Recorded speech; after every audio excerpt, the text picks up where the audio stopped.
What's up, guys? This is the Vancouver Hustler Show. I'm your host, Umair Khan. And I'm your co-host, Joshua Adair. And today we have... Everyone, my name is Gary Parker. And if you love the sound of my voice, or you just want to join me on my journey, please. And... we got sold by Malik here. You already know me. Look forward. Like, yeah. Capitalism, corporate, and how visions or whatever. Those specific start your own thing. If you don't want to work for them, not necessarily Visions. Start your own thing. Let's start, Gary. Can you give us a little brief bio about yourself, who you are? Bio about myself. All right. I'm a people person. For the longest time, I never really thought that was a skill. Because a lot of my friends, like, they're good at building apps, they're good at designing stuff. Like, if all else failed, they had, like, a core skill that they could just use. But all I could do was, like, talk, laugh, smile. And, I recognize more and more that I just love people. Very core of me is my bio is I love people. I love connecting to people. The second part about me is that I'm from Jamaica originally. I love it, bro. I love the accent, man. The accent. Like, 'cause everyone in Toronto, bro, everyone in Toronto has that Jamaican vibe, even if they're not from Jamaica, bro. Really? Yeah, especially my cousins, bro. Shout out to Umair. Like, this guy talks, he's from Jamaica. I said, bro, like, he's dark too. He's a dark Jamaican guy. But I'm like, but bro, you're not Jamaican. You're Indian. But, you know, there's a lot of Jamaicans in Toronto. Anyways, continue. Sorry. Yeah, Toronto's packed. My whole a large part of my family. Yeah, me too. My family's on Toronto too. Yeah. Connection, That's man. right. I didn't know what's going on right here. Well, Jamaica. We started with Jamaica, really.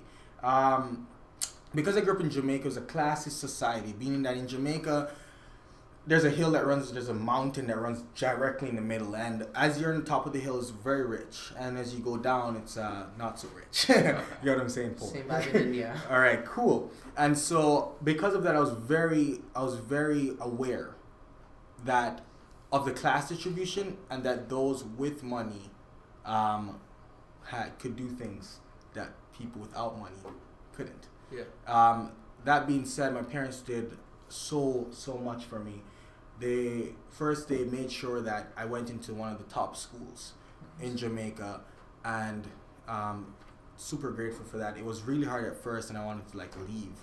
But being in that top school, I kind of got a chance to live with the other half of the population, and so I understood their language, I spoke their language, but at the same time, I knew I wasn't like them. Fundamentally, when they leave high school, when they go to the parties, I knew that when they go to the parties, they go home, they're going home to a 2-story, 3-story place, or they're going home with some financial stability. Yeah. And I knew that, when I go home, I'm going home to a modest living place where we have to work and we have to win. That being said, some of my good friends, my best friend is was who I met in that high school, and he's been a great friend to me. But I knew that I wasn't the same. That's kind of like Robert Kiyosaki. Really? Yeah. Have you read the book Rich Dad Poor Dad? Is it talk about asset allocation? No. It was more so about liabilities. Liabilities and assets. And assets. Yeah. Yes, asset makes it. Yeah, I read it. Yeah. I read that book. Same as Robert. He was lived in a middle class. He was middle class, but he was going to the rich kids school. Really? Yeah. Oh, cool. You gotta read that book, man. Yeah. Well, I got what I needed. You got assets, liabilities. I'm using that right now. He got the real life experience. Love it. Right? Yeah. Love it. Oh man, if you should, and then so anyway, love people, super aware that because I went to this school, I know that money plays a role in how it can affect your life, even more so your future life. Yeah. Right, your children's life, your children's children. Yeah. And I knew that for me, I had to think about university, university, because education was the way out. University, I needed to go to university. I needed to become the doctor to get out of the country. Yeah. I needed to make the doctor money to win. Right. My parents made a super amazing decision. Grateful to God because they're really in tune, right? And they said, you know what? We feel in our hearts that we need to move. We moved from Jamaica to Canada, and we landed here. Okay. They provided the best they could for me. You landed in Vancouver? No. Where'd you start? That's a funny story. How much can I tell? Out of respect for my parents, of course. Oh, okay. We started in Kelowna. What year? What year? Yeah, when you come to Kelowna. Well, it's we're 4 years now. So 3.5 years. So I don't know what year. Oh, wait. Graduated in 2014 in Jamaica. So 2015, 2014. Okay, roughly on there. Yeah, I was 16, I think. Yeah. I wasn't really paying attention to the dates. My days there was my days there were just filled with going out doing parkour and flips. Nice. Yeah. Okay. So I that didn't was know that. yeah. So that's like what I did for a whole year. So I felt like I was like in training camp. Just I had no business. Yeah, I had no business ambition. I had no I just got kind of free world, just roaming around. First of all, you guys have grass here that's really bouncy. I don't think you guys know this, but grass here is really, really bouncy. I appreciate that. I appreciate your grass. I appreciate that, man. No jokes, cause bounciness of grass. I said that only because when in Jamaica, it was dirt and like grass. Like there's dirt. There's like little sticks of grass, okay? And so like when we were trying to learn flips in Jamaica, if you didn't land properly, it hurt. Yeah. And then when I got here, I saw you guys like bring grass, unroll it. Like it was like, I was like, what? And so like the first move I learned Move here. it up, right? Yeah. Stepping in. I was like first world country. Yeah. Grass. Yeah. And so the first thing I learned was like, I'm gonna learn a back handspring, which is like a backflip both hands. So anyway, I spent a year in Kelowna like just having fun with your grass. Yeah, which was great. A lot of cartwheels. Do you still have the parkour abilities? Oh yeah, definitely. I can even handstand right now. I handstand in the vlog. That'd be great for yeah. I'm gonna handstand right now. Hey man, I gotta give you a disclaimer. His office, not ours, man. Yeah, no worries. I am a pro. Is this really happening? This is really Yeah, it's really happening. Right. Oh wait, gotta not expose myself. You didn't stretch. Of course. I did stretch. Oh. Anyway, no need to like. Oh, that's Right. cool. Okay. What, You saw it here hold first. too. What? I can do a headstand. Oh, that's pretty easy. Go ahead, dude. Oh, I gotta prove Yeah. Oh, Yeah, go do it. We only talk about our experiences. This is a different kind of show. Okay. Wow. This is about my watch. Do you know too much? Oh, get the Parkour! watch. Make sure the watch is good. Okay. Keep it real, guys. I'm loving the Vancouver Hustle show. Oh, man. Oh, what? It's okay. You have 3 Yo, tries. hold Okay. Oh, Ooh. snap. All Ooh. right. All Oh right. shit. Ooh. Sick, bro. Ooh. All right. All right. I used to wrestle, man. Ooh. Wrestle. Hell yeah. So interesting. So bouncy grass. Bouncy grass. Come on now. So you can see where I spent my whole year. Yeah, so it was insane. That was bouncy grass. I guess the reason why I brought that up is because in the entrepreneurial process, I'm recognizing that there's a lot of... Wait, you said entrepreneurial process? You're an entrepreneur? Yes, in the how I define it. Okay. I define myself as an entrepreneur as someone actively pursuing and doing what they would like to do for the rest of their life in exchange for money. Definition. Dang. Man. So that's how I define it. I don't want to. That's cool. No, I like that. Keep it real. I love it. Yeah, Bro. because I think they should pull out the dictionary and change that shit. Right? I think I should change that, bro. It needs an update now. Edited Gary Parker right here. The only reason is that we're living in such a time, man. Information, like I just wrote this down in my notes on my iPhone. I was like, on my iPhone, not shout out to Apple, not shout out to Apple. Not shout out to Apple. On my iPhone, on my phone, as I was coming here on the bus, because that's real. I just thought, you know what? Information is so like available, and I've seen tons of videos. All these entrepreneurs, buy my $2 course, buy my $1 course, become a millionaire. Swipe up to see who got my Lamborghini. Bitcoin. Yeah, like the thing is, winners win. And what I've been recognizing, why I define it like that, is because information, knowing stuff now, information is commoditized. Information is no substitute for experience. Nah. I don't think just because you know about how business runs, it's because you know that you know how something works is your excuse to come and teach me how something works. Let me put that in context. I don't believe that because you know that by doing this Instagram ad, right, you know about that, you should come to me, use my dollars to guinea pig your knowing, and I should pay you for it. Right? That's my opinion. And I get it. There's a lot, like someone reached out to me and said, yo, I'm starting my Facebook marketing ads. Yo, can I work with you? I was like, first of all, I dabbled in that. I did that as a side hustle to get money, right? I searched it up and tried, got paid for it. I did that. You know, and I did that with research. I tested it on my own self first. You know what I mean? And so I'm not saying that you shouldn't side hustle, but I'm saying that as an entrepreneur, the definition shouldn't be, yo, I read something, now I'm an entrepreneur, come pay me for it. Yeah, that's right. That's just it. That's just facts. That's just where I'm at. Yeah. And so a reason why I said all of that was because everyone's just a person.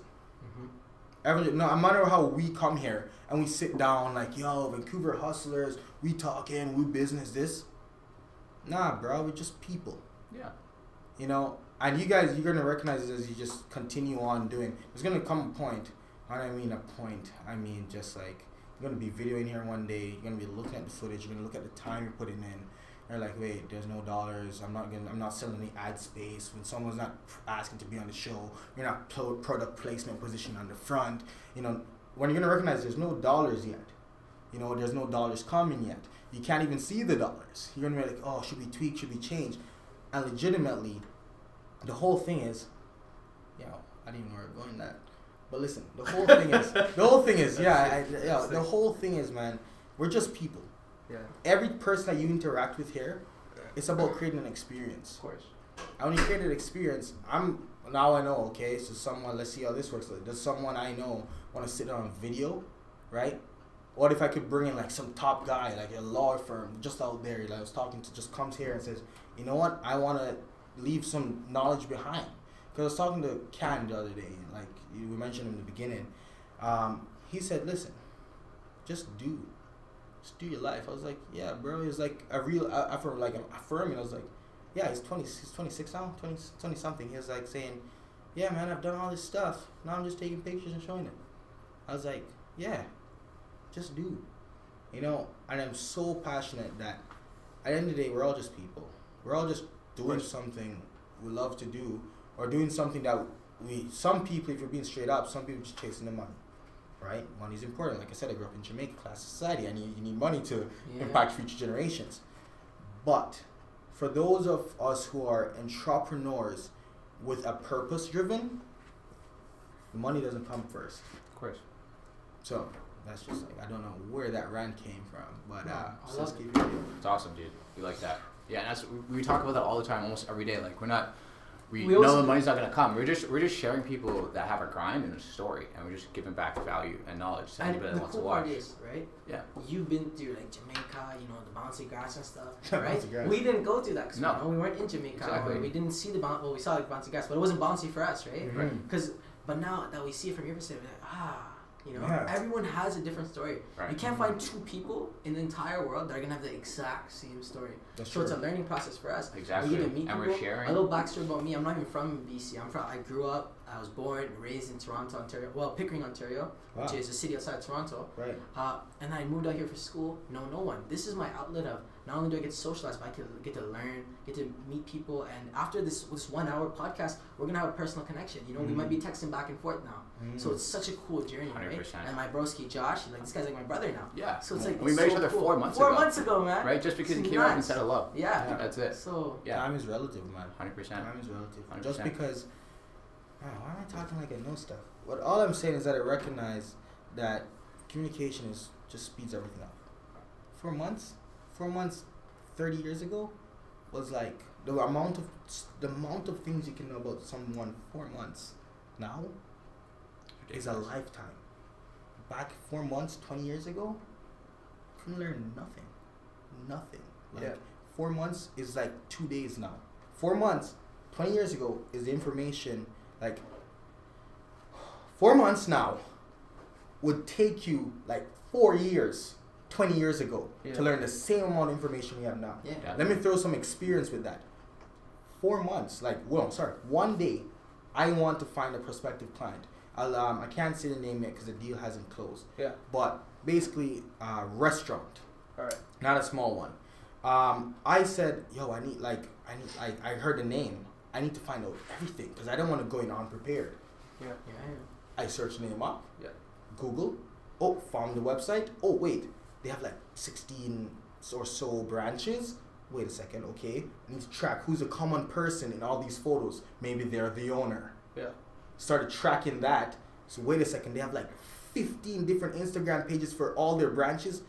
Who's the first person to like that photo when it just started? Because when you just start any page, I like my business page. I like my first post. Still like our first Exactly. Yeah. And so like and then I do smart things like, let me check who's the first person like this. Maybe they're the owner. Then I look for the commonality within those 16 pages. Oh, I found the owner. Type in their name, they're on Instagram, see everything about them. All right, 3 kids, 2 daughters, 1 wife, you know what I mean? Yeah. Then I'm like, all right, I can kind of form. He goes off on a holiday, he didn't post me X time and this time, he's at Disney World, he values family connection. When I go into the meeting, holy smokes. Yeah. Values all his clients because he cares about the quality. Yeah. Right? Then I say, he cares about the community because his company did a lock-in night or something, you know what I mean, to do support. So it's like, all right, I can talk about that. Then two steps after that, holy snap, went on to Disney World. My parents took me to Disney World once before the recession, you know, and so I was like, oh snap, I can talk about Space Mountain. Nice, fun ride that doesn't have big drops because I hate drops, right? And then I walk in that meeting, holy snap, who's this girl sitting right across from me in front of me? Wait, she's the one who emailed me. Same last name. Actually, auntie. Wait, a family business. All because in one day. All that research. Research. I scrolled 2 times, my dudes. I scrolled 2 times. In a couple hours. And legitimately, it was 45 minutes. Yeah. I'm pretty fast at it now. Because, to be honest, I start... Let me stop you there for a second. Let me ask you a question about that. So what's your why? Like, why did you do that? Why are you so obsessed with figuring out their backstory? What is your deep-rooted, what's your why? Why in business, or why do I do that research? Why do you work so hard? Why? Like, why? See, when I was growing up in Jamaica, I was really funny. Parkour, that thing I just did, that handstand? Yeah. A lot of people told me, that there's no money in that. Can't do that. Stop. Like it's not popular. Parkour isn't even, it's popular in Canada. And even, there's probably 6 gyms, there's 3 gyms, since I've been here, 3 turned into 5 from Vancouver, parkour gyms and stuff. Right. And a lot of my friends, me personally, they say stop that, not winning money. And I love doing it. Yeah. Right? And my why, as to why I do all my business, all the community art stuff, is because I want to help people do what they want to do, what they love to do, and make money for it, because I couldn't. Right. And I want to make money helping others do that. Right. That's interesting. That's a very strong why, and you'll be super successful because of your why. Oh, thanks for calling it. Yeah. You called it too, guys. So that's really funny. I didn't discover that. See, I always knew I had a why. But for example, let me say something. I'll show you what someone did. I was at this meetup. TEDx speaker came to speak at this meetup that I was at. It was 30 people, real intimate, just about the people in this room. He said, hey, tell me why do you do podcasts? This is what he said. Go ahead. It's just an exercise. Why do you do podcasts? To share people's stories, and people with a grind and a hustle, share their stories with other people that might be going through the same challenges, and they're scared to step out of their comfort zone and start doing. So we want to show them that everybody's the same, we're all humans, and that we all have that connection of we all go through the same stuff. Even though they're different stories, different people, we want to show anybody watching at home to take that first step and not to be scared, just like how we were when we did our first video. So that's kind of why we do the podcast. You see, you are way better than me, because when he stood up and he asked this lady, she was like, I want to help kids. That's why I do what I do. He was like, why do you want to help kids?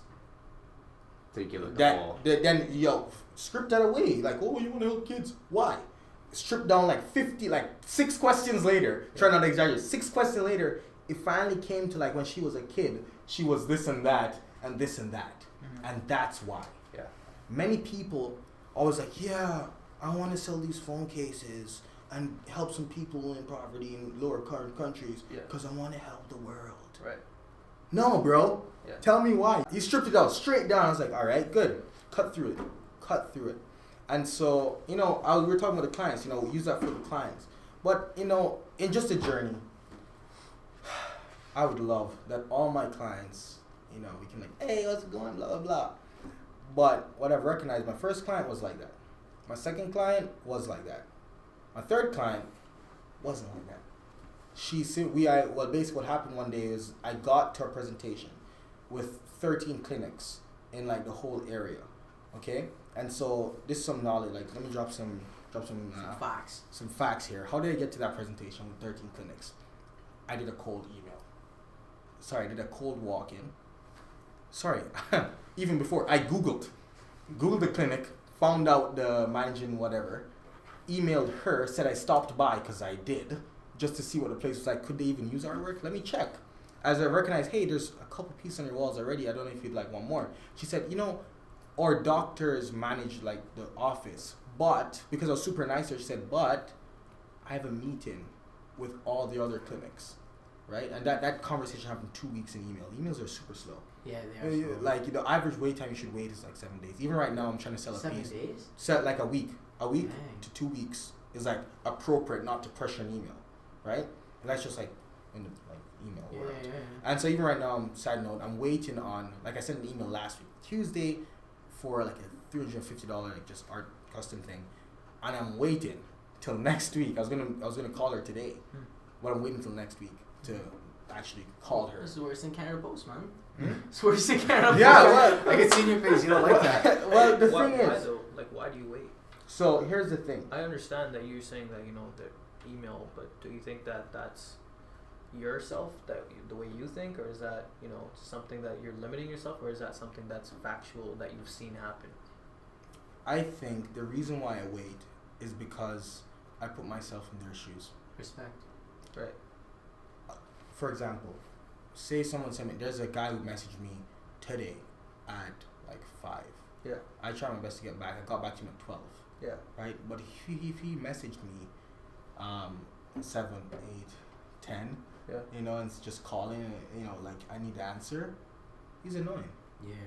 And it's not that I'm thinking that I'm going to be annoying. It's me saying I would not like someone who emailed me to call me, follow up. Right. And so the reason why I do it is I just want to treat them how I want to be treated. I think that's so important. Yeah, that's like professionalism, basically. Well, that's this whole professionalism thing, like just straight up. It's all about treating people, not even well. If you don't treat yourself well, you know how you. I think empathy is the biggest key. Yeah. So it's funny. I just talked to a real estate agent, David Smith. Now he might watch this. David Smith. He said people over property. It was only when I sat down with him that I recognized that, people skills are a real asset. He came from Ireland. He worked. All he did was people. And then he pulled himself like he won. You know what I mean? He documented everything. He has a catalog of hours. Successful in first year in realty. Right? And so I What's reckon his name? David Smith. That Yeah, coming for you, David. Yeah, sure. He has The next victim. He has a really amazing accent. Sounds like can't even imitate. He's like, he don't sound like that, David. But anyway, he's from Europe side. Okay, really, really amazing accent. But anyway, where I was going at people is I just want to do this because I want to treat people how they were to be treated. And so to bring it back to the story with how I got into that meeting, I got into that meeting just like that. You know, I waited that week. That happened over 2 weeks' time. And then once I got into that meeting, a rookie mistake. I thought I was being a G. And this is really funny, which is I said information and experience is two different things. I thought I was being a G. There was a private room there's a restaurant right beside their clinic. They booked out a private room about this big, like this table, and there are all the clinic owners across Vancouver in there. In their little like medical clinic, because how clinics work, they're owned by like one big guy, and you know they own all the stuff, and they have doctors that do the stuff. So the reason why I know that because I need to know as much as I know about my clients, so I can relate to them. Anyway, walk in here, and I'm like, this is what I'm gonna do. You know, I researched every clinic like under their thing. I researched all of them, and I came in. I was like, I don't know what I'm gonna do for this meeting, but I'm just gonna bring a piece of paper, 12 copies, because I know there's gonna be like about 13, 14 people there. I don't know why I brought 12. I don't know if it was my printer or whatever, but I brought some copies. And I handed out 13 pieces of paper. On that paper was why I started, how I did it, and like what happened, right? And so just for a minute, I said, hey, I'm Gary Parker. What I recognized, because at that time the business, I'm going to stick a pin on that story. I handed out papers, I'm going to pin that. Guys, entrepreneurship, that process when you think you have a business idea, is never, for me, for me, it was never refined. Even now I'm still adjusting, tweaking, but the tweaks become smaller. If you're going straight, right? If you're going straight like this on a path, in entrepreneurship, you're going like straight. When you just start, you may do some adjustments to get you to your true north, right? You may do some adjustments to get you to your true north. And as you get closer and closer, during the process, you do some tweaks so you get closer. At that time when I had that meeting, I was here. Which means that whatever I told them has the same like little baseline, but has changed in value prop. Which means that I went into a 13-person meeting with clinic owners who could have been a huge sum of money with an unrefined product. Unrefined service, right? Which is my service, which is my product. But unrefined service, which was, I felt like a G, you know? Yeah. Rookie mistake. Like, I had no idea. And I was like, yo, I'm feeling so, it's like, hype, I made it. Just land all of them.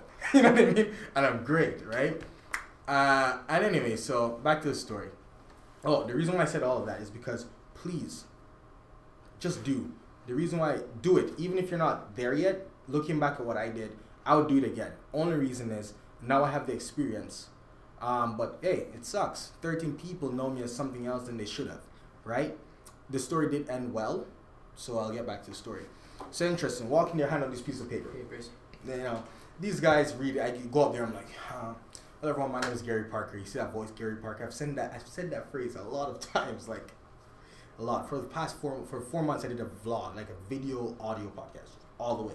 You know, hello everyone, my name is Gary Parker, and blah blah blah blah blah. Like I did that.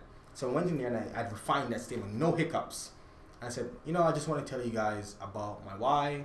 I just talked to them as people, my why, my how, and what happened. Said my why.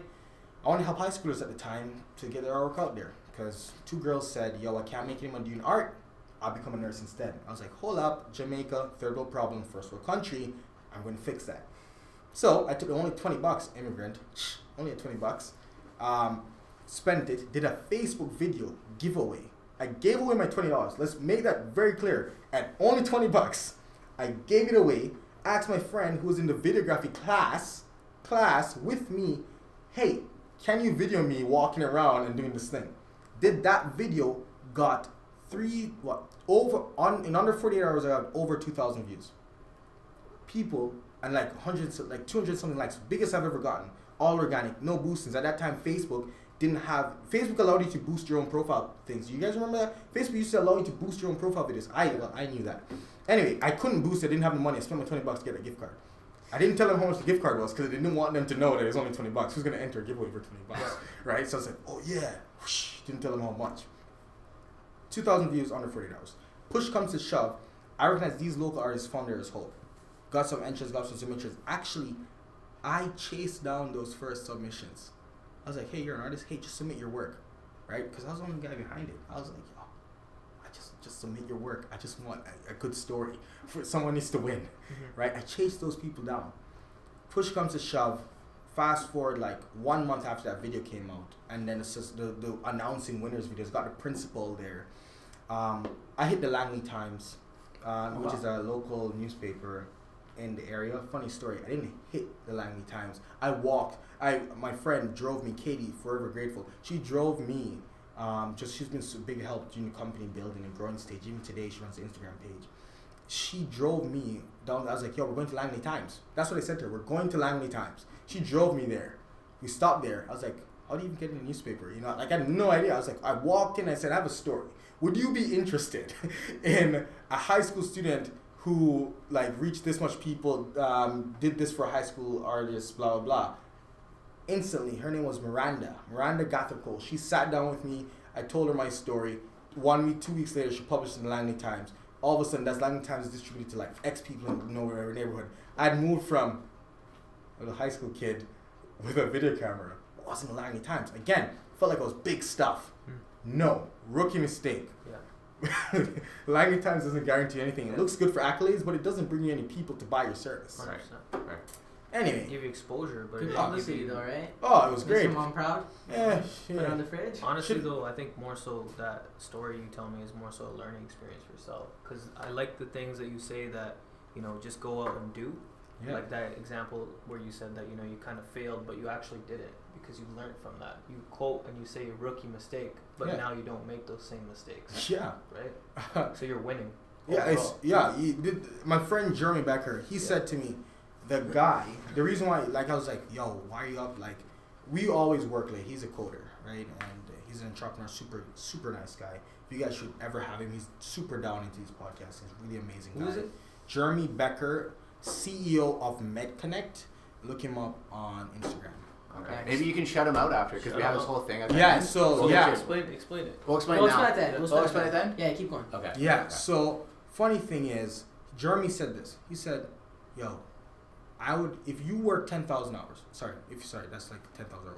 If you work like 92 hours a week, 72 hours a week, and someone works 50, in those 22 hours that you put in, you will make more mistakes. You will do more. And even if you made 20 more mistakes, you made 20 mistakes earlier. Yeah. 100%. Right? That's Just by the sheer amount. I had a question though. Yeah. How did your parents react to your entrepreneurship? I'll tell you a funny story. And I'll tell it again at the end, because this is the story I'll tell. For the last, up until just a year ago, I moved from Jamaica, came to Canada. I was on a path to become a neurologist. Okay. I studied all the sciences, grades 1 to 12. 11, I moved out to Canada, was 10. Anyway, the first 10 school, biochem, physics. Yeah. Then, even while I was came up with this entrepreneurial idea in high school in Clayton, I only did already biochem. Physics, I already got the credit, right? I was still studying to become a doctor. But when I went home from school, all that was about the business. I kind of said, you know what, I'll use the business to supplement my doctor income, because I was still in that mentality, right? Turns out, there's a funny story while I was still in that mentality. But turns out, I go to McGill, big lecture hall, Leacock 132, chemistry. And I go there, and I'm sitting down there, I'm like, okay, cool. I come out, I go to the big library, McLennan Library. I sit down, I'm doing my little homework, right? I did 1 hour of homework, it felt like 4 hours. 1 hour of studying and homework felt like 4 hours. Meantime, I did, 1 hour of business? Because I was building the website. The website I have now is not the website I was building in the story. But I was building that website for 1 hour, creating the content, creating everything. Felt like 5 minutes. Straight up. Right now we're building our website too. Same thing. Yeah. So I was like, wait a second. Hold on. If 1 hour is if 1 hour feels like 4 hours, doctors take like 16 years. I was like, 4 times 16. Holy snap! I'm gonna feel like I'm in there for like 64 years. Yeah. But hold on. 1 hour and doing my business stuff felt like 5 minutes. Yeah. If it's a 4-year degree, somehow I was like, yeah, it's only feel like 2 years. You know what I mean? Cut that time in half. And so what I did was I called my mom right away and I said, forever grateful for this moment. I said, Mom, this doctor stuff isn't for me. 2 weeks into school, I dropped period. This doctor stuff isn't for me. I'm going to do business instead. I said, don't tell Dad. Ain't nobody trying to get whooped. I said, don't tell Dad. And she's like, yo, I knew it. She said, I knew it. Yeah. And then she was super forever grateful for this moment. She said, okay, let's plan it out. Let's do business. That's awesome. And she said, promise me one thing though. She got me. She said, promise me one thing though. You got to stay in school. I was like, damn. I was like, yeah, Mom, sure. I quickly signed my. First, she was okay with me switching from doctor to business. Yeah, I'll do whatever. Yeah, you know. She got me though. Because now I'm like, fine, I'm committed. Yeah. But there's a long time I struggled with this whole school system. Yeah. And so, for me, that's my story. That moment. You know, it's funny. That's how they reacted. They were super cool. Oh, snap. Extension. So next day, I was supposed to add all these classes. You know how you can add and drop? Yeah. I go into my chem class. I'm like, I put all my course that I want to enroll in my course card. Sitting on this chemistry class, last day, I click enroll, drop on my previous courses, and none of my other courses, the business ones, added. Because I didn't know anything about schools my first year. All of them were full. Yeah. So I was sitting down in chemistry class, legitimately feeling like I just messed up my entire life. Because I only had one class, and I was enrolled in, it was math. I was like, holy snap. Is this what it feels like to lose your whole life? And for some reason I felt so calm. Yeah. In that big lecture hall with all those students. Yeah. I felt so calm. I just started it's weird, but I started like cry laughing because I was like, It was like full of joy. joy, what? No, bro. I was like, holy snap. He's done. He's done. I thought he was done. I was like, wow, my mom's gonna be mad at you. It's done, right? It's over. But I felt so calm. I was like, oh, okay, sink or swim now. And so now, I was just so calm, man. And and it was that moment I kind of recognized. Well, one of the moments I recognized that, yo, this is my game. This is what I want to do. Anyway, that's how my parents reacted. My mom. Oh, how did your dad? When did you? Does your dad know yet, or? Yeah, my dad knows. Okay, because I'm like, dang. Yeah, because my dad knows. Like graduation. To the doctor. What did he say though? What did he say when he found out? So my mom was just this beautiful thing for me because I'm the only son. Awesome. She always like breaks it down. My dad comes back. I know he's mad, but my mom like injects him with calmness so he can be chill. And he's like, oh, so I heard like you switched the things. I was like, yes I did. But I knew my mom had already worked some like thinking him, so I knew I was safe. Did some voodoo. Yeah. No, mom, I didn't do voodoo. But shout out to moms, man. Shout out to moms. Big shout out to moms. Lots of love. Right. Super love. Although, yes, mom, love you. Just in case, I know you're my biggest fan. I know you. So the funny thing is, I asked my mom because they got in a couple newspapers after that first one. Right. I was like, Mom, I don't even see my newspaper articles like around the house. Like, aren't you proud of me? And to this day, I haven't seen them. She's like, oh, they're online. I was like, wow. But she claims to be my biggest fan. She supports me on Facebook, so. Yeah. Okay. Shout out to moms. First one to comment, right? No, she doesn't comment. She stalks me. Then when I come in the house, she's like, "Oh, I saw you posted this." But yeah. So that was university business. Like how my parents reacted. My dad's reaction was, "Yo," I was like, "I'm gonna change again." He's like, "No, you've changed already. You changed from doctor to business. Don't change again." Right. And so I was like, "Okay, cool." He was at his wit's end. Yeah. From doctor to business.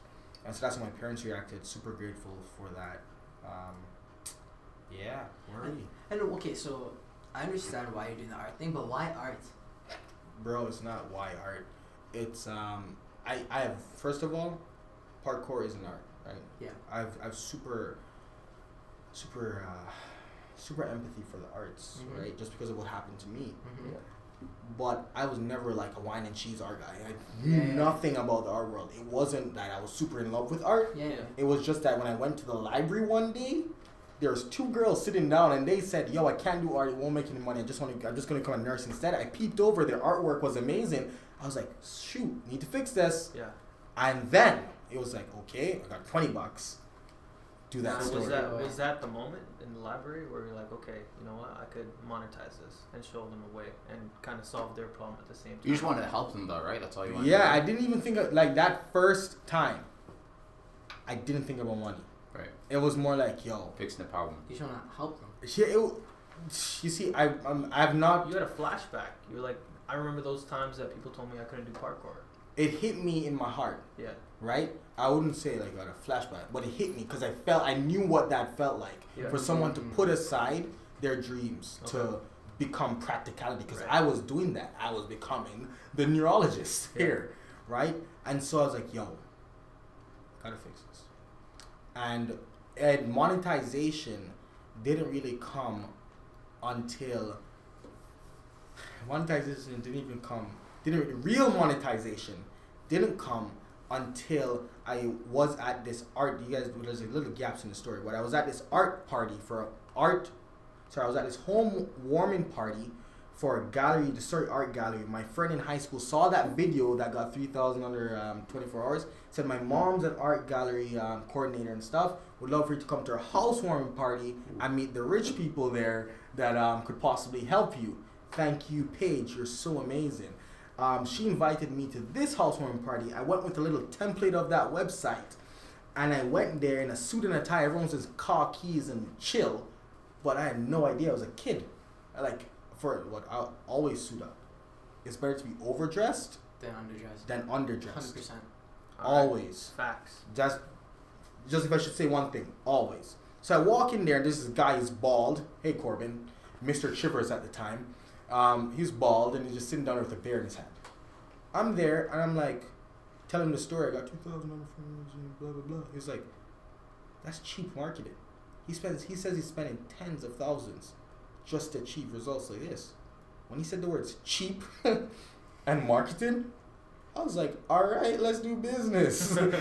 I remember writing my first invoice. It was $465, and that only that covered the cost. I just gave me like $100 for myself. I was like, oh, $100, right? Yes. And so I was so afraid. I remember the night I made the number, and I was like, yo, 465, yeah. And I was so afraid, man. And then when I sent him the invoice, I was like, yo, he's gonna call me out, like he's gonna ask me all about these numbers. I remember making the invoice super detailed, like all these things, these expenses, because it was a Fort McMurray fire was sending it off, right? Yeah. And so I was like, yo, heart was like beating, like, yeah. Don't call me out. It's just, right? I could have dropped the price to 365, right? Because 100 was my margin. Was like, don't call me out. The moment I sent it off, sent me a message over Facebook. So informal, I was like, how you want it? Check your e-transfer. I was like, what? So amazing, guys. That was the first one. I was like, holy snap, I got a business. It's money. $100. I was so enlightened, man. I was like, yeah. And then and it wasn't even that money. It was just a win. It was the win of I said pay me. Yeah. And you didn't even ask about the price. Exactly. But now I know. Realtors, anyone out there who's watching, guys, realtors, you may know this. You're gonna get to the level like insanely in the future soon. Realtors spend tons of money on marketing. They don't know where half of it goes. If realtors could know which amount of their dollars actually made them money, they would make a lot more. Like they just focus on that and make a lot more. Mm-hmm. But realtors are always looking for branding moves. Always looking for like the next more avenues, right? So if you guys in a podcast, I'm saying bring on some realtors. Yeah, see, bring on some realtors, you know. And so like if anyone's out there and you're doing anything around marketing, personal branding that you know that you've tested, that can bring the value and it can bring the results in an organic way or in a way that can affect the local area, the area the realtor's trying to reach, please, realtors are your first stop, right? They'll support you. They'll be a part of the cause. And then when you finally figure out what you're going to do and you recognize that realtors aren't your market, like I recognize in that stage, and you wanted to move forward, they'll be there to support you. And I'm forever grateful for all the realtors who've ever worked with me, and I'm continuing to work with them, and I'm excited to provide you value. I'm super grateful for all the realtors that helped me out in every way.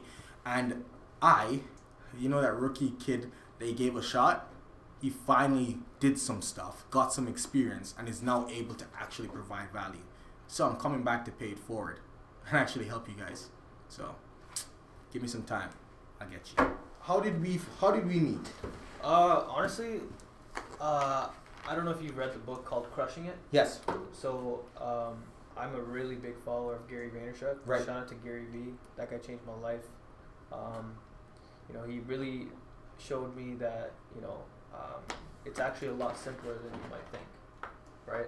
And I read the book and I was like, there was a certain section. It was like on Instagram, a section teaching you how to use Instagram, and I was like, wow, this is golden. Like no one's doing this. Follow the hashtags. Yeah, follow the interact hashtags, with the comments. Yeah. DM. Yeah. Right? So I was like, hey, you know what? Let me find people who are in my sphere of influence, okay? Mm-hmm. How much am I really going to benefit off people I already know? Mm-hmm. Right? So I wanted to expand into different, influence circles. 0.02 cent Instagram strategy. Exactly. I want to be new, and I want to be heard in other circles. Right. Right? So what I'm personally doing right now as we speak, I did it with you too. Mm-hmm. So I'm talking to 5 different people every single day, just DMing them, collaborating with them. Right? It's cheap marketing, just like you said. Yeah. Right? And just like you said earlier in the podcast, instead of going cold, right, you build that relationship. Right. And then just gonna put this on record. Like I said, I told you guys before, I think Instagram's gonna make a big play on YouTube only because your page is a channel. But the thing I've recognized with Instagram is that when you DM someone, or you comment on someone's photo, or if someone has 5 likes and you're the 6th, they're gonna check your page out. And when they click your name, your page speaks for itself. 100%. The content, everything. Immediately, you've already bridged the first gap. Because believe it or not, people stalk. even for that 5 seconds to just know who this guy is about, they stop. 100%. And then when you make that move to that DM, there's already background on both. Your Instagram profile is your resume these days. The Instagram thing, Instagram has been a game changer for me. I follow Gary Vee as well. Yeah. I would say that. So I'm not a people praiser. Never am. Try not to be. Only on my team I try to like, yo, you did good this week, and even then I'm trying to like to stop that. Why? Why is that? Because here's the thing. I was watching. So this is funny. I was watching a Gary Vaynerchuk video, and actually, was it? No. What I'm gonna say is maybe linked to Gary Vee. Okay. But he said he didn't cut people off, like give them hardcore feedback right away, right? So what I found was that in my company, just with my experience, I babied someone in my company. Like he was like, yo, I want to just try help out, grow. I babied them for a whole year. Like, you're doing better, you can do better. But they were getting progressively better. My company culture is fast. They weren't winning. Like they weren't producing. Yeah. They weren't on that level. Yeah. Right. But I was babying them for like a whole year because they're my friend. I'm trying to help grow, exactly, right? Yeah. And then for a year, I did that. What in the world? My company grew so slow. And I've only been in business for a year and 7 months. Can you understand how 1 year of babying can decrease your efficiency? Yeah. 1 year something clicked it for me. I was like, you know what? I'm gonna stop giving so much praises. The Advertising Man, David Ogilvy, best book for this thing, best book. Read it. What's it called? The Advertising Man, David Ogilvy. It speaks about this man. I read this book just earlier this year. He speaks about this guy. He worked in a sous chef, high intensity environment. The sous chef was always there 72 hours. He only came in for 59, right? The sous chef never praised any one of his under chefs, right? But when he did praise them, they were like, oh snap, yeah, I actually did something good. And because of that, David speaks of his experience that everyone was super productive. They were on their level. And I said, you know what? If he did this, I'm going to do it. Yeah. And what I've recognized just from like experience, what has been happening is, hey, I remember before, this is what I used to before Instagram caption. I'm very particular in wording. That's another thing that book will show you, teach you about wording stuff. Be direct. Most things in like history, most memorable things are like syllables, very short. Yeah. Right? There's no need for long, elaborate words. Get to the point. So, quick personal question for you then. So your example that you just gave, you're saying that, you babied this person for X amount of time. Right. So how did you change that? What did you do? So this person was my friend. Is my friend. Like, really good friend. Best friend, maybe, even. Essentially, the thing is, why I babied him is because I see in him that he could have been, Gary speaks about B, C players, top A, B. Yeah. He could have been my top B player, my number 2 that could have like skyrocketed. Yeah. He has a good face, good personality, like developed. When I took him to networking events, saw him progressively go from being shy to talking and getting cards. You saw the potential. I saw it. Yeah. And for a whole year, I was like, you know what? If I can keep investing my 2 cents into this person, because I know he's gonna win, and I know it's just a matter of time, and I want to be the person who was there, right? And so what I did, instead of doing that only in a friend sense, I brought him into the business sense, right? Saying, hey, if you run this program, you just disincentive, trying all these things to unlock what I thought I could push out of him. And so because we're on that real level, we're talking. I'm always about development of people. I was like, yo, you need to watch this Gary Vee stuff, because everything I'm repeating back to you, yo, get it straight from the source, right? And so he started watching that, and then one day he said, yo, Gary, I'm not performing. Like, I don't want to waste your time. After like a whole year, right? And we sat down and we said, yo, what do you want? What do you want? What do you want to grow? It was a super real conversation, and it was like, here I am with my friend, and I recognized that with this whole year I've been doing it wrong. Yeah. It was a year, like a solid year. But I've been doing it wrong. I wasn't helping him like I thought. I was actually setting him back. If I'd left him like just to drown, he'd have learned how to swim a lot faster. Yeah. But because I was babying him, man. Yeah. It's hard though. It's your friend, right? It's very difficult. It's the same thing with kids. It's the same exact thing. It's called that tough love. Right? It's not easy to throw someone in the fire and expect them to come out of it. You kind of want to shelter them, right? Yeah. But sometimes you got to pull yourself out, just like you said. You got to throw them in the ocean, and they got to learn how to swim. Yeah. Honestly. Was it easier though, that the fact that he came up to you and sparked up that What? conversation? Absolutely. Would you have ever Yes. called him out on it? Yes. I was up. So we came. The thing is, he said it first to me. I didn't jump on it right away. Right. I was like, Brian, you're getting better. Don't worry. Don't be down on yourself. Yeah. But then a month or so passed. I was like, you know what? Let's be real. What do you want? Because I documented on Snapchat, did Anchor. I was on Instagram. Yeah. He saw some of the results. You know what I mean? He was like, yo, Gary, I know on Snapchat from like 10 a.m. to 3 a.m. you're up. You're pulling all-nighters. The work you're putting in and the work I'm putting in, I don't deserve to be like on the same team. You know what I mean? Like that. Okay. And so he knew that was a super real thing. Yeah. And so when we actually came to that real place and we sat down, and it was like, okay, that's that. You're gonna have to step outside, find It's hard, yourself. man. It was It's hard, man. Because it's like you're a business partner and you're also a friend. You're trying to juggle both. It's a hard thing to do. That's why, in my field of business, it's so hard to do business with like family, friends, right? Usually what I do is, if I'm super close to someone, right, I'll refer them. Just because I don't want to, affect that relationship. And I know that if I'm not giving them 100, I'm not giving them anything at all. Right? So those are some things that I've had to personally, accommodate just so that I could, be staying on that winning path. Honestly, we're all people. That's like a train of thought that has been going down. I only talk about my experiences. I try not to use the information to whatever, but like, if you look at it, we're all anything that gives you money requires you to exchange value. 100%. Right? Whether it's a service, whether it's a product. You need a product like a mic so your audio can pick up on your camera phone. If I made the mic, you're going to pay me because I provide you some value. And the real question is, when you are the provider or the builder of that product, you yourself have to, if you do it right, if you're an ethical person, you do your product or your service right, you have to make sure that you're safe putting your name on that and taking that out. And now the thing with the service, because I'm going to speak about what I know, with a service, I do not feel fair charging my clients for additional things that I could label as value, but I have not proven it. Explain that.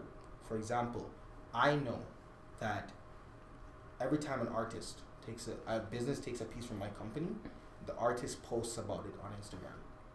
This artist has local followers, but I know that probably within those local followers, 100 of them could be international. I will not go and upcharge my clients. So they take the piece on decoration. I will not now add a different package that says, marketing reach for extra $50 because you're reaching 2,000 people in your area. Because I have no analytics to say how many people from their followers are from this area. Right. I have no numbers to measure, and I do not feel comfortable charging my clients for something I've not tested or tried. Jeremy, I'm going to end with this. Jeremy said to me, Gary, what you're doing, when I told him I need to create a system where everyone wins, because in my business, I win because of the difference between rental and payouts. The artist wins because they get to work out there and they get paid for it. And the business wins because they have art on their walls. That's the big thing they like. And then the additional is, hey, as a matter of fact, I'm actually getting mentioned out to my people in the area. Yeah. Don't charge them for that because I can't justify that. But now I've found a way to justify that. He said, Gary, what you're doing is called game theory. Right? I was like, game theory? What? All my, I'm not studying books and game theory, Yeah. He said, game theory is when, if you play a card game with someone and they lose, right? They're not going to want to play again. If you play a card game with someone and you lose, you're not going to want to play again. Yeah. He said game theory is playing with them in such a way that both parties win and they walk away with win. And he said, what you're doing, the value, the people you're involved with, and if you feel like when you do business with a personal, with a family member, they would lose, you're not going to want to play. Yeah. Right? 100%. And so, just like that, he explained to me that game theory is making sure that everyone wins. And that stems from treating people right. You know, Yeah. just doing the right thing is always the right thing. Kindness, you know, just it's just the same stuff. Like I've been doing business with people heavily involved for a year and 7 months now. It's been great. Yeah. It's been great. And one thing I've recognized is, as long as you don't try to shortcut, as long as you don't try to come off some crazy prices, without justification, right? Mm-hmm. You're fine. Yeah. Like, if you're doing the right thing, you know, if you're doing it for the right reasons, if you're doing the right thing, and you're making money, if you call yourself an entrepreneur, right? And I totally get it. Like, I did a lot of free pieces in places to get name worth, build that, and then leverage that for someone else. Yeah. And I'm still making these like that to this day. Yeah. But if you're making money while being a good person and providing value to other people, you're an entrepreneur. You're doing it. Yeah. And it's just a matter of time. If you're good enough, you'll win. Right. Okay. Is this Gary Parker or is this Gary V right here? Honestly, it's Gary's experiences. Yeah. That's just where it's at. All right, Gary. So we're at the show where we have 2 segments to end the show. The first one is the 60-second hustle. We give you approximately 60 seconds where you get to spit out some facts or something that's on your chest that you want the community to hear. And then the second segment is you're gonna call out who's coming on the show next. Okay. So as I said, the timer, you could think about your hustle. Could be a hustle from you, or it could help anybody else at home. Someone that's on your chest that you just wanna spit out. Yeah. You know? Okay. You ready? No. I guess I'll just go off the fly. Yeah. Okay. 3, 2, 1. Guys, just go do. It doesn't really matter if you read all the books, if you study all the whatevers. Honestly, I didn't get into Langley Times because I read about how to get into Langley Times. I just walked in there and said, hey, who did I talk to? Didn't get into Cloverdale Reporter because I just stood around. I just walked in there, who did I talk to? I didn't do MTL. I got into MTL Intech in Montreal because I went to a pitch competition and just tried. You know, anything in life, forget all these gurus. Go do something, then post about it. Live a real life. You know what I mean? 60 seconds? That's perfect. No, that's Nice. perfect. That's perfect. Yeah. That's perfect. And then the last part of the show, you gotta call out who's coming on the show next. Alright. Use 1 or 2, the more the merrier. You want to feel like that? No, just one's good. Just one's good? One's good for now. Okay, We'll so change here's it the up. thing. The person that you're calling out is gonna have to respond in a video if they're coming out or not. So you gotta, Alright, that's you gotta easy. pick a serious So one. you gotta pick. Yeah, you gotta. Can't just. Who's coming You on? gotta, you Okay. gotta do your homework in your mind and then call them out. Alright, ready? Yeah, go for it. Hey, Vancouver Hustlers, I'm going to call someone out to be on this show. Jeremy Becker, CEO of MedConnect, super rad dude. They want you to respond in a video if you're going to come out on this show or not. Jeremy, to be honest, super cool people.